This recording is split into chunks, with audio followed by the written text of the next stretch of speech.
ضلع رنگا ریڈی اور وقار میں شدید بارش، اسی ندی میں پہلی بار سیلابی پانی کی آمد، کسانوں اور مقامی عوام میں خوشی کی لہر، فصلوں اور زیر زمین پانی کے لیے بارش مفید قرار۔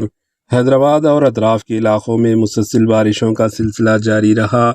تلنگانہ کے رنگا ریڈی اور وقار ڈسٹرکٹس میں گزشتہ رات ہونے والی شدید بارش کے باعث اسی ندی میں سیلابی پانی کا بہاؤ شروع ہو گیا۔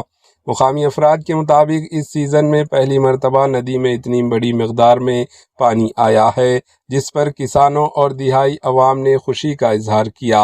ان کا کہنا ہے کہ بارش کا یہ پانی فصلوں کو بہتر اور زیر زمین آبی ذخائر میں اضافے کے لیے انتہائی فائدہ مند ثابت ہوگا۔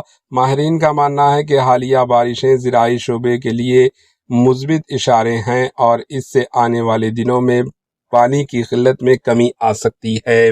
دوسری جانب انتظامیہ اور متعلقہ حکام نے عوام کو خبردار کیا ہے کہ ندیوں اور سیلابی علاقوں کے قریب جانے سے گریز کریں اور احتیاطی تدابیر پر عمل کریں تاکہ کسی بھی ناخوشگوار واقعے سے بچا جا سکے۔